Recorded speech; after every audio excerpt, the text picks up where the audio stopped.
అంబేద్కర్ వర్ధంతి సందర్భంగా రహమత్నగర్లోని అంబేద్కర్ విగ్రహానికి పూలమాలలు వేసి నివాళులర్పించారు జూబ్లీహిల్స్ కాంగ్రెస్ నేత మొహమ్మద్ అజారుద్దీన్. ఈ సందర్భంగా మాట్లాడుతూ అంబేద్కర్ రాజ్యాంగం రచించి మహిళలకు, బడుగు బలహీన వర్గాలకు సమానమైన హక్కులను కల్పించారని అన్నారు. ఈ కార్యక్రమంలో రహమత్నగర్ కార్పొరేటర్ సిఎన్ రెడ్డి, భవానీ శంకర్, కాంగ్రెస్ నాయకులు, కార్యకర్తలు పాల్గొన్నారు.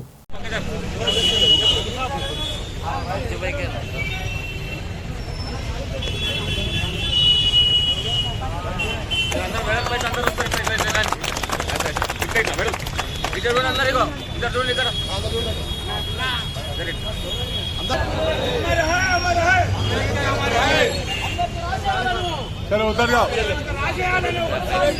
देवेंद्र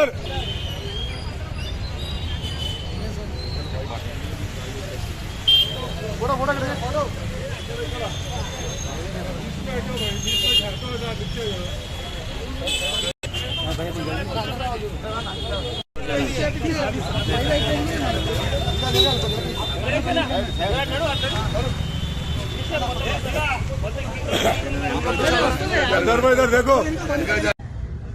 सही डिसीजन है और सही सीएम है तेलंगाना स्टेट के लिए। कांग्रेस भारी मेजॉरिटी से जीत गया ना। जी जी, कैसा लग रहा था? नहीं, बहुत अच्छा लग रहा है कि कांग्रेस पार्टी ने, हमारी पार्टी ने बहुत मेहनत की। हम लोग शुरू से ही कह रहे थे कि हमें हुकूमत बनेगी और इंशाल्लाह कल के बाद हुकूमत बनेगी ज़रूर। इसके बारे में अम्बेडकर साहब के बारे में तो जितना भी बोले बहुत कम है। कॉन्स्टिट्यूशन आपने ही लिखा था और उनका डेथ एनिवर्सरी हम लोग उनको याद करते हैं। हर बार जब भी पार्लियामेंट में भी डिस्कशन होता है तो अम्बेडकर साहब का नाम आता है, एंड लेजिस्लेटिव असेंबली में भी डिस्कशन होता है, उनके कॉन्स्टिट्यूशन के ऊपर नाम आता है। तो बहुत बड़े, एकदम बहुत टॉल आदमी थे और हम इनकी डेथ एनिवर्सरी हम लोग उनको हर बार याद करते हैं और इसीलिए हम यहाँ पे आके उनका सम्मान किया। लाइक उनके ऊपर अभी कल पता, अभी मालूम होगा, अभी कितना बजे प्रोग्राम है अभी पता नहीं हुआ। प्रोग्राम मालूम होने के बाद ही हम उसके ऊपर डिस्कस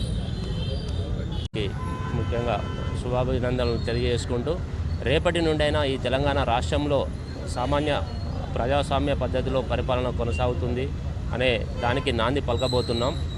ఎందుకంటే గత 8 సంవత్సరాల నుండి చూసాం, అనేకమైన అవమానాలు, అనేక ఇబ్బందులు ఎదుర్కొన్న ఈ తెలంగాణ ప్రజలు రేపటి నుండి ఒక స్వేచ్ఛాయుత వాతావరణంలో బతకడానికి ఒక అవకాశం, గొప్ప అవకాశం ఈ తెలంగాణ ప్రజలు ఇవ్వడం జరిగింది.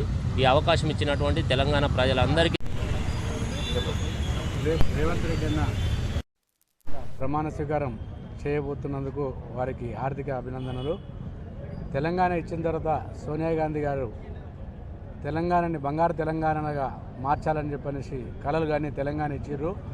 ప్రజలు ఈ 9 సంవత్సరాలు తెరాసాని వాళ్ళు గెలిపించుకొని వాళ్ళ కోరికలు నెరవేరినందుకు మరి కాంగ్రెస్ పార్టీని మరి గెలిపించుకొని ఇప్పుడు కాంగ్రెస్ పార్టీ ఆధ్వర్యంలో మొత్తం ప్రభుత్వం ఏర్పడి 6 గ్యారెంటీలు, సోనియా గాంధీ ప్రకటించిన 6 గ్యారెంటీలని అమలయ్యే విధంగా రేవంత్ రెడ్డి గారు వీటిని అమలు చేస్తామని చెప్పని మేము కూడా అజరుద్దీన్ గారి నాయకత్వంలో లోకల్ కార్పొరేటర్ సిఎన్ రెడ్డి గారు, మేము ఇక్కడ డివిజన్లో ఉన్న పబ్లిక్ అందరికీ